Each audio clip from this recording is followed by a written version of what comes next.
Hai guys, selamat tahun 2021. Kok Selamat tahun baru 2021 gak semangat juga. gitu, kayak biasa aja gitu loh. Harusnya lebih semangat lagi, ulang. Oke. Hai guys, selamat tahun 2021. Ya, selamat tahun 2021. Sekarang kita yang lemes guys sekarang. Ulang. Ulang. Lebih semangat. Oke.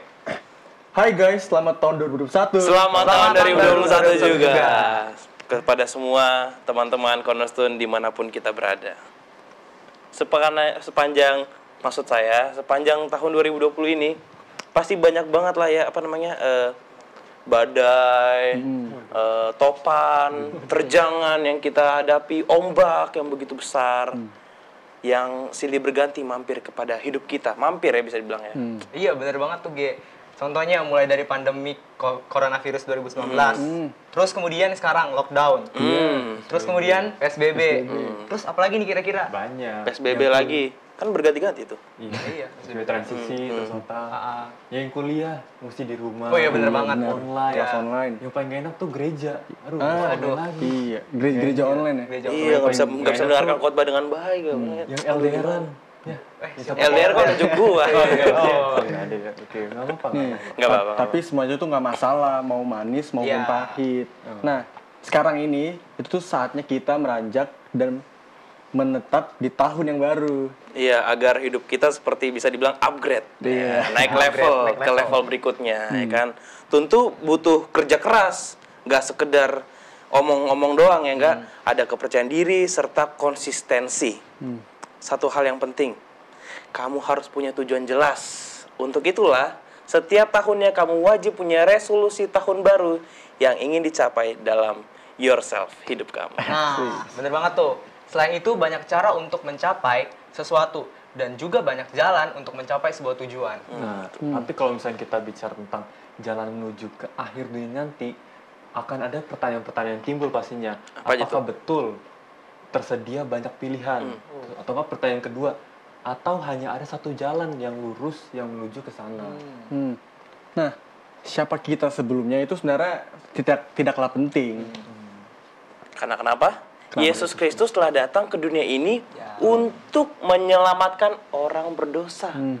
Seperti saya dan kita semua, karena kita semua adalah orang-orang berdosa. Jadi Tuhan Yesus datang untuk menyelamatkan kita. Nah, betul banget.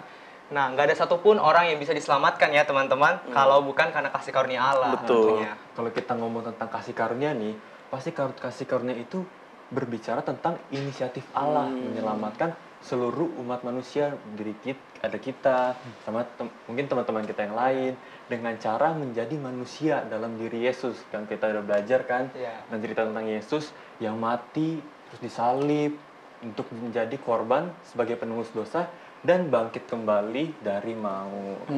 Kan tadi kita udah berdiskusi-diskusi nih. Ya. Pertanyaan sekarang, kenapa sih Yesus harus mati? Kayaknya semua pembahasan kita itu masuk-masuk aja gitu ya, sangat sesuai dengan topik ya. Yang pertama jawaban itu adalah karena setiap orang adalah pendosa. Dan kita telah kehilangan kemuliaan Allah. Betul tuh, soalnya dikatakan di dalam Roma 5 ayat yang ke-12 menyatakan kepada kita bahwa melalui Adam, manusia pertama yang diciptakan Allah, dosa telah masuk ke dalam dunia. Sebab yang kedua adalah hukuman dosa adalah maut. Allah mencurahkan murkanya atas pendosa yang tidak percaya dengan menyisihkan mereka selamanya di dalam neraka. Sebagai hakim yang adil, Allah tidak bisa menyepelekan dosa. Betul. Nah, makanya yang ketiga, karena kita tidak mampu untuk menyelamatkan diri dengan amal dan ibadah kita. Nah, tapi ada pertanyaan lagi nih teman-teman. Bagaimana bisa kita meloloskan diri dari hukuman kekal seperti itu? Satu dosa saja yang dilakukan bisa membuat seseorang bersalah, sama seperti jika ia melanggar semua hukum Allah. Seberapa besar usaha kita, sesaleh apa hidup kita, itu hanya akan tampak sebuah kain kotor di hadapan Allah loh. Ya, jadi manusia itu memang sudah jelas kalau manusia itu adalah manusia orang berdosa. Namanya juga manusia orang kan.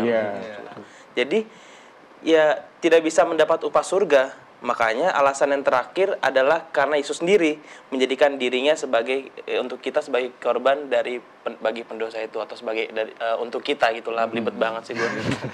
Iya, Gitu. betul sekali yang tadi Gerald katakan. Karena ada tertulis Allah menyatakan bahwa tanpa penumpahan darah tidak ada pengampunan. Iya. Nah, hukum Musa menyediakan sebuah cara bagi orang-orang supaya menjadi tidak berdosa atau benar di hadapan Allah. Nah, bagaimana teman-teman? Seperti yang Alkitab katakan, yaitu Iya. dengan cara mempersembahkan hewan yang dikorbankan untuk dosa. Tapi kita mesti ingat juga kalau pengorbanan ini bersifat sementara, Temporer. hanya merupakan ya bayang-bayang lah dari pengorbanan yang sempurna. Pengorbanan satu kali untuk selamanya, yaitu oleh persembahan tubuh Yesus Kristus, pribadi yang sempurna tanpa noda dosa di atas kayu salib. Nah, melalui pencurahan darah ini, penebusan pun tersedia. Hmm. Allah yang dapat membayar harga yang tidak terkira mahalnya itu. Ya kan seperti yang Iya, saya bilang kan, masuk-masuk aja ya enggak? Iya. Jadi rancangan kekal Allah itu diwujudkan dengan Yesus sendiri, dia sendiri turun ke dunia menjadi manusia dalam pribadi Yesus untuk mati ya sebagai pengganti bagi orang berdosa dan bangkit mengalahkan kematian. Baik penciptaan maupun kejatuhan Lucifer, memulai kisah rencana Allah yang tidak mengenal kompromi untuk membangun hubungan dengan manusia. Karena kita ingat lagi ada firman Tuhan mengatakan di dalam Yohanes 3:16, karena begitu besar kasih Allah akan dunia ini sehingga ia telah mengaruniakan anaknya yang tunggal supaya setiap orang yang percaya kepadanya tidak binasa melainkan beroleh hidup yang Kekal. Nah, itulah sebuah jalan yang dipersiapkan oleh Allah untuk kita semua. Jalan dua dunia, judul pelajaran kita saat ini. Nah, bener banget tuh. Nah, tapi sebelum kita lanjut lebih jauh lagi, kita harus perkenalan dulu nih sama teman-teman tahun kita. baru. Iya, tahun baru.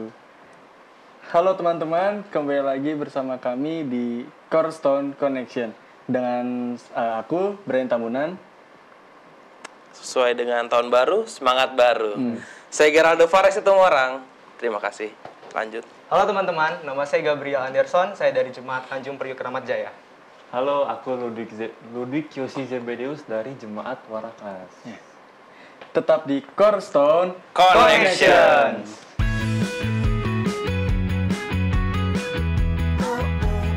Kembali lagi di Cornerstone Connections. Program ini hadir untuk menuntun kamu kepada Alkitab agar dapat melihat kisah besar Allah dan manusia. Jika kamu mencari firman Allah yang benar, Cornerstone Connections menyajikan Alkitab dan menantang kamu untuk menghubungkannya dengan kehidupan nyatamu. Nah, sepanjang triwulan ini, tema besarnya adalah sebelum dan sesudah. Iya. Dan kita sudah sampai nih di pelajaran pertama di tahun 2021 ini, yaitu Jalan Dua Dunia. Sebelum itu kita baca dulu ayat intinya ya. Boleh. Ayat intinya terdapat di Wahyu 12 ayat 7 sampai 9. Maka timbullah peperangan di sorga. Mikael dan malaikat-malaikatnya berperang melawan naga itu, dan naga itu dibantu oleh malaikat-malaikatnya. Tetapi mereka tidak dapat bertahan. Mereka tidak mendapat tempat lagi di surga. Dan naga besar itu, si ular tua, yang disebut iblis atau setan, yang menyesatkan seluruh dunia, dilemparkan ke bawah, ia dilemparkan ke bumi, bersama-sama dengan malaikat-malaikatnya. Nah, ada sebuah kutipan di dalam Alfa dan Omega Jilid 1 halaman 23. Di sini dikatakan, Tuhan menghendaki dari semua makhluk ciptaannya pelayanan kasih, pelayanan yang timbul dari rasa penghargaan akan tabiatnya. Ia tidak menyukai suatu penurutan yang terpaksa, dan kepada semua ia telah memberikan kebebasan untuk memilih agar mereka dapat memberikan pelayanan yang bersifat sukarela. Nah, kalau kita baca dari kutipan itu mengungkapkan masalah utama nih, kebebasan, kehendak dalam hubungan kita dengan Tuhan. Ketika kita membaca dan merenungkan kutipan ini, pikirkan seseorang yang kalian ketahui mengasihi dan melayani Allah dengan sukarela, berlawanan dengan melakukan hal ini karena takut dan kewajiban. Nah, bagaimana ya sikap mereka terhadap Tuhan yang sangat menolong bagi kamu ketika kita berhubungan dengan juru selamat? Kemudian bukti apakah yang kamu lihat dari hidup mereka yang mengungkapkan kepada kamu bahwa mereka mengikuti Tuhan dengan sukarela? Coba kita renungkan, apakah menurut kita sikap ini langka atau malah biasa aja? Ya, tapi ada pandangan lain gak guys? Nah, ada nih.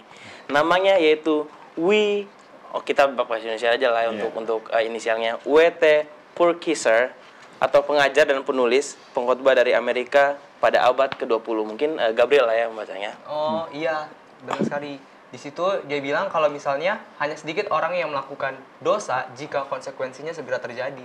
Ada juga nih yang bilang kalau misalkan dosa akan menjauhkan kita dari hadirat Tuhan, atau hadirat Tuhan akan menjauhkan kita semua dari dosa. Guys, kalian tahu nggak sih, menurut penelitian pada tahun 2009, gagasan mengenai setan atau iblis adalah makhluk yang nyata yang dapat memengaruhi hidup manusia. Dia anggap fiksi oleh sebagian besar orang Amerika loh. Dan hanya 1/4 atau 27% yang memiliki keyakinan yang kuat bahwa setan itu nyata. Ya, sementara pada umumnya ya menganggap bahwa setan itu hanya sekedar simbol kejahatan saja. Iya nih, ada satu sekte nih yang saya tahu, namanya sekte Mormon. Nah, mereka ini adalah kelompok yang paling cenderung nih menerima kenyataan keberadaan iblis. Ya, kalau misalnya dihitung-hitung sekitar 60%. Sementara Katolik, terus ada lagi Episkopal, terus Metodis yang paling sedikit menerima ya. Paling ya cuma 5% lah. Lebih. Nah, aku mau tahu nih dari pendapat dari kita semua. Apa tuh? Tentang apa tuh? Ayo, tentang apa ya kira-kira ya? Tentang apa? Pasti. Oh iya, Apa? aku tahu nih. Apa nih? Pasti apakah pendapatmu kan yang ada di buku kita pasti. Nah, betul banget tuh. Udah hafal ya, segmen 2 ini pasti berisikan tentang itu. Iya dong, udah hafal. Nah, jadi gini guys. Mungkin pertanyaan yang paling menantang yang pernah ditanyakan kepada orang Kristen adalah mengapa Allah membiarkan dosa merusak dunianya yang sempurna? Dengan begitu banyaknya sakit dan penderitaan di dunia, bagaimanakah kita menjelaskan keputusan Allah kepada orang lain? Kepada siapakah dari antara yang di bawah ini yang paling sulit menjelaskannya? Mengapa? Ini ada sebuah pertanyaan coba kita nilai dari satu-satu yang paling sulit. Oke. Nih kita bisa lihat apakah pendapatmu. Nilailah mereka dari 1 yang paling sulit hingga 5 yang paling mudah. Yang pertama, seorang ateis yang berpikiran terbuka yang mencari jawaban logis untuk masalah kehidupan yang paling besar. Salah satu nih kita nih. Maksudnya salah satu kita bahas itu. Boleh? Oke. Satu. Dari Secara cepat aja. secara cepat aja ya. Ada yang punya ide mungkin? Ini rada susah ya. Susah ya. Gue sih paling mikirnya 4 lah. Karena kan dia bilang seorang ateis yang mencari jawaban logis. Sedangkan kalau kita mau bicara tentang Alkitab itu kan iman. Kita bisa Harus pandangan yang jelas gitu ya. Jelas. Kalau misalnya kita mau masukin ke logis, susah juga. Makanya lumayan ribet. 4 ya, berarti. Oke. Ya, Ya, setuju dengan anggap sama. Berarti kalian 4 semua nih? Iya. Oke, lanjut. Seorang gadis berusia 17 tahun yang mengidap virus AIDS melalui transfusi darah. Gimana ya? Mungkin 3. Kenapa? Karena mungkin di tengah-tengah. Bisa Oh. jadi itu mudah bagi dia, bisa juga sulit. Tapi itu menurut saya, nggak tahu menurut teman-teman yang lain bagaimana. Saya lebih milih skip lah. Jadi nggak jawab nih, pas. Saya pas. Oke, lanjut ya. Ya. Seorang pekerja yang secara keliru dituduh dan dipecat karena rasnya. Waduh. Seorang pekerja secara keliru gitu. Gimana kalau menurut kalian? Justru nggak setuju sih aku nih. Aku. Gimana Jadi maksudnya? dari 1 sampai 5 gimana? Ya berapa ya? Ya pokoknya nggak gimana ya, nggak ini aja lah ya sama konteksnya kan, apalagi tentang ras itu kan udah mempermainkan ras gitu. Dan terakhir nih, seorang relawan bencana alam yang setiap hari berhadapan dengan trauma yang diakibatkan oleh bencana. Gimana? Gimana ya? Mungkin Brian dulu. Wah, kalian boleh kalian kan ini pertanyaan Oh, dari oke. saya. Bisa banget dia. Susah Kan juga kita ya. jarang menghakimi, jadi saya kita Oh, disuruh nilai iya. susah. Ya. Betul. Jadi gimana? Kayaknya kita perlu mendiskusikan lebih lanjut nanti dengan Pak Pendeta. Bener. Nah, guys, dari pertanyaan yang kita bahas tadi, apa hubungannya dengan judul kita saat ini yaitu Jalan Dua Dunia? Nah, kan udah bilang kan masuk-masuk aja gitu Iya, kan, benar. bersinkron Betul, banget masuk gitu aja, kan. sinkron. Mending kita diskusikan aja deh sama Pak Pendeta. Iya, bener banget. Daripada kita tambah bingung kan. Bener. Nah, tapi Tapi saya nggak bisa gabung nih. Nanti titip salam ya dengan Pak Pendeta. Oke, oke. Oke. Sama chat di grup. Ya hasilnya apa, soalnya kan saya juga pengen tahu hasilnya seperti Nanti apa. lihat aja di Cornerstone. Nah, nanti kan pelajaran Cornerstone. Gitu. Benar. Oke lah, nanti kita belajar bareng lagi lah ya teman di next episode. Oke. Kalau gitu kayaknya karena aku harus pergi sekarang, kayaknya saya harus pergi sekarang. Buru-buru banget ya? Iya, Oh buru-buru iya, banget. nggak apa-apa deh. Udah rapi banget soalnya. Iya. Ya. Selamat Oke. berdiskusi. Oke. Hati-hati ya. Oke guys, meskipun Gabriel sudah pergi dari tempat kita, tapi kalian jangan kemana-mana ya. Tetap di Cornerstone Connections.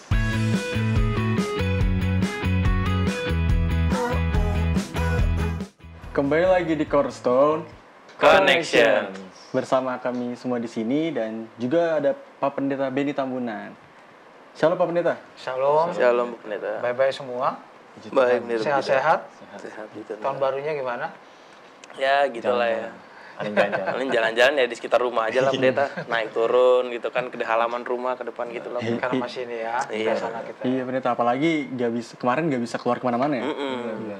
Nah, tapi kalau kita ngomongin tentang jalan-jalan nih, terhubung banget sama judul kita, Jalan Dua Dunia. Nah, maksudnya jalan dua dunia ini apa Pendeta? Dan kalau misalnya kita bicara tentang jalan menuju ke akhir dunia nanti, apakah betul tersedia banyak pilihan atau cuman satu jalan ke akhir dunia itu Pendeta? Iya, kita kan masuk pelajaran yang baru ya. Baru. Kita masuk pelajaran baru dengan judul besarnya Sebelum dan Sesudah. Dan dimulai dengan pelajaran kita sahabat ini mengenai jalan dua dunia. Jadi ini menceritakan pelajaran kita mulai sebelum dunia ini ada sampai kepada akhir daripada dunia ini. Akhir pada dunia. Jadi sebelum kemudian sesudah yang bukannya. Sekarang masuk kepada pelajaran kita sahabat ini bicara mengenai jalan dua dunia. Ada pertentangan, kan selalu ada pertentangan antara yang benar dengan yang benar dengan yang betul. Ada bedanya nggak sih? Benar dan Yang betul. benar dan betul. Beda Pendeta. Bedanya? Kalau misalnya kita tambahin akhiran imbuhan, benar betul, kebenaran kebetulan, kan kebenaran kebetulan beda Pendeta. Jadi jangan masuk kebetulan ya. Kebetulan, benar. Jadi masuk kepada tahapan bahwa iya, ini antara jalan yang baik dengan jalan yang tidak baik, jalan yang benar dengan jalan yang tidak benar, jalan mengikut setan dengan jalan mengikut Yesus. Jadi dua jalan itu yang harus kita pilih. Kita mengikut kepada setan, iblis, atau kita mengikut kepada Yesus. Dan pelajaran sekolah sahabat kita ini memberikan arahan kepada kita ikut jalan yang mana nih yang mau kita ambil dari dua jalan yang ada. Nah Pak Pendeta, kita kan emang dikasih dua pilihan, mau mengikut Tuhan atau mengikut setan. Nah, dan ini kan ada berhubungan juga dengan yang namanya Lucifer. Nah, siapa sih Pak Pendeta Lucifer itu? Iya, menarik bagi kita sebenarnya bahwa kata Lucifer sendiri di Alkitab bahasa Indonesia nggak ada. Kita bahasa Indonesia ya. Tapi di bahasa Inggris ada ya. Kata itu diterjemahkan dengan bintang timur. Jadi masuknya dia itu adalah pada, kan Lucifer itu ataupun setan itu awalnya kan dari malaikat baik-baik juga tadinya kan. Dia malaikat baik-baik. Kemudian pada waktu ingin penciptaan bumi ini dengan segala isinya ya, maka 3 oknum kalahan berembuk, dan di saat itu dia rasa bahwa loh, saya kan juga nih termasuk yang tinggi posisinya menurut dia ya. Menurut dia posisi dia kan yang paling tinggi. Kenapa nggak diajak untuk berembuk dalam penciptakan bumi kita ini? Ya, karena dia rasa bahwa dia tidak ikut di dalamnya, maka dia mulai tidak senang dan memupuk terus roh yang tidak senang itu ya, bahkan mengajak yang lain juga untuk memberontak kepada Tuhan. Dan inilah awal daripada segala suatu pergerakan dia sampai akhirnya dia disebut dengan setan atau iblis atau naga atau si ular tua ya, dalam buku Wahyu pasal 12 yang merupakan ayat inti kita juga, yang memberikan kepada kita bahwa ini dia awalnya dia dia juga ingin menjatuhkan semuanya, dan dia itu katakan berperang dengan Yesus juga sebelum akhirnya dia dibuang ataupun disuruh keluar dari surga, kemudian dia cari dan dia memasuki bumi kita ini, menggoda Adam dan Hawa. Berhubungan dengan pertanyaan tadi, jadi apa sih perannya di surga itu pendeta? Apakah dia emang benar-benar dia inginkan lebih daripada lain, maksudnya dia lebih mau diunggulkan gitu daripada yang lain atau gimana tuh pendeta? Iya, keinginan itu yang membuat, keinginan sih nggak, keinginan positif nggak apa-apa sebenarnya. Dan kan dia sebagai pemimpin, disebutkan dia pemimpin musik, pemimpin nyanyi dari banyak para malaikat semua. Jadi dia rasa bahwa dia lebih tinggi pada malaikat, semua sama kan ciptaan, semua ciptaan kan. Jadi karena dia rasa dia lebih tinggi, kemudian ada berembuk kealahan, maka dia rasa dia tidak diundang. Kenapa saya tidak diundang? Itu yang membuat dia rasa bahwa ya ini kenapa saya nggak diundang ya. Kalau istilah kita ini dia sombong, ya, dia sombong, dia merasa bahwa dia itu lebih pantas, dia harusnya ikut dan lain sebagainya, dan dia pupuk kan, dia pupuk kalau hanya dia kenapa nggak ikut ya, ya udahlah nggak apa-apa, itu mungkin urusan mereka, gitu ya. Ya mungkin tidak akan sampai terjadi dia menjadi iblis atau setan, tapi karena dia terus memupuk dalam dirinya roh ketidaksenangan, kemudian roh ketidaksenangan itu roh memberontak kepada Allah, dan dia terus lakukan itu, akhirnya kita tahu pada saat ini ya, akibatnya.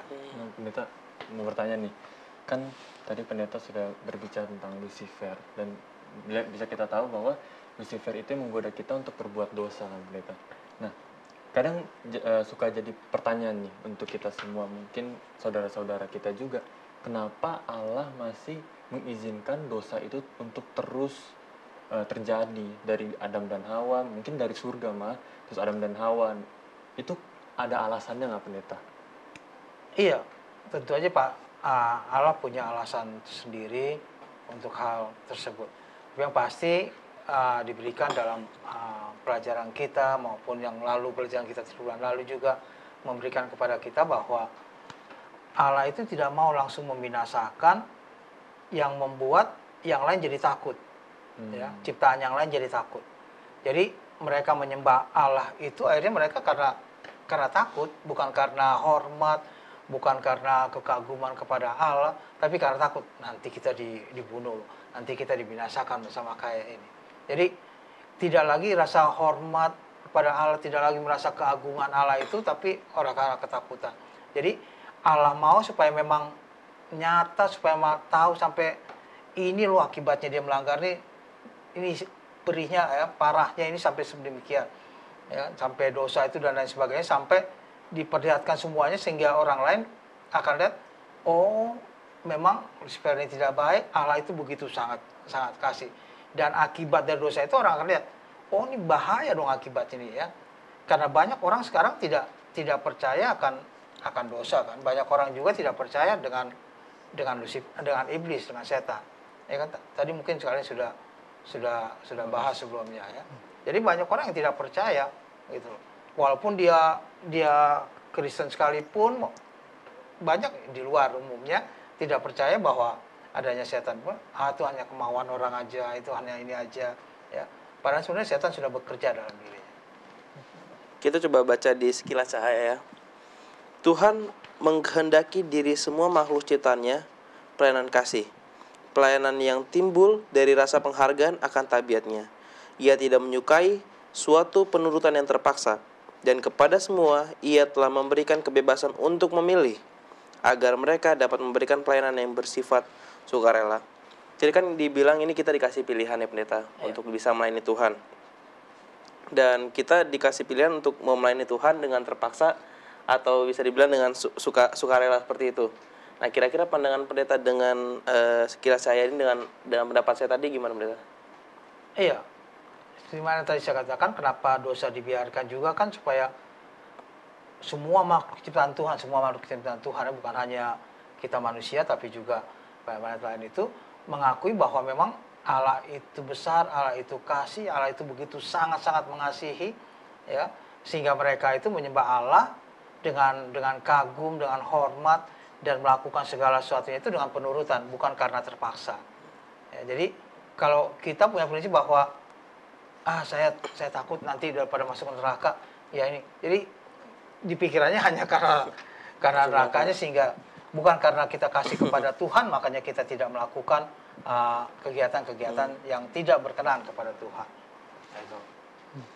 Nah, aku mau bertanya nih ke kalian semua.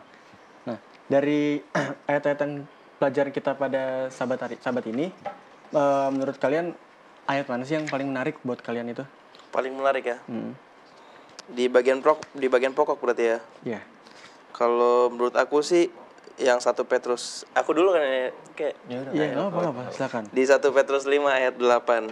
Sadarlah dan berjaga-jagalah, lawanmu si iblis berjalan keliling sama seperti singa yang ngaum-ngaum dan mencari orang yang dapat ditelannya. Jadi ya maksudnya kita ini harus waspada gitu, karena banyak goda-godaan, banyak coba-cobaan yang bisa menghampiri kita. Jadi kita harus selalu waspada dan ya sadar gitu, berjaga-jaga seperti hati ini gitu. Menurut aku yang pas lah untuk menambahkan itu di Yohanes 10 ayat 10. Pencuri datang hanya untuk mencuri dan membunuh dan membinasakan. Aku datang supaya mereka mempunyai hidup dan mempunyainya dalam segala kelimpahan. Ya, itu sebagai amaran aja kan, seperti kita tahu bahwa Tuhan Yesus datang seperti pencuri diibaratkan. Nggak ada yang tahu kapan terjadi, kapan itu. Jadi supaya kita lebih terjaga-jaga juga kan. Ya betul. Ya, Pendeta mungkin mau menambahkan dari ayat Ayat-ayat ini berarti gitu. Iya, ada katakan memang kita harus siap sedia, karena setan itu kan menggoda, bukannya dia wajahnya dibuat serem dan lain sebagainya. Enggak, bisa jadi dia memang ganteng, bisa jadi dia memang wanita cantik yang supaya kita jatuh ke dalam dosa dan lain sebagainya. Jadi dengan berbagai cara dia bisa lakukan, ya, baik melalui teman, melalui orang lain, baik melalui makanan, melalui obat-obat yang terlarang, dan itu kan dia coba kita terus. Jadi kita harus punya keyakinan bahwa selama kita berjalan dengan Tuhan, maka Tuhan akan menolong kita untuk mengalahkan cobaan-cobaan ini. Nah, nggak terasa nih pelajaran kita pada sabat pertama tahun 2021 ternyata udah sampai ujung nih. Iya, udah mau berakhir. Nah, Pendeta boleh kasih kalimat kesimpulan supaya sahabat-sahabat Korson di sini dan juga di rumah bisa selalu mengingatkan dan menguatkan iman mereka. Baik, kepada semua sahabat-sahabat Korson dimanapun pada saat ini berada, pelajaran sekolah sahabat kita yang pertama dari tahun 2021 ini memberikan kepada kita bahwa ada 2 jalan yang harus kita pilih salah satu. Kita tidak bisa berada di tengah. Tidak bisa abu-abu, orang katakan. Kita harus pilih salah satu. Dan saya yakin dan percaya pilihan sama seperti kami di sini, memilih ingin berjalan bersama-sama dengan Tuhan, berjalan bersama-sama dengan Yesus, mengikuti Yesus dengan penuh kasih, dan menuruti semuanya dengan sukacita, dengan senang. Pelajaran berikutnya kita akan melihat bagaimana kasih itu bisa bertemu dengan yang lainnya. Ya, boleh. Kita berdoa. Bapa di surga, kami terima kasih atas pelajaran yang Tuhan berikan dari sabat pertama di tahun 2021 ini.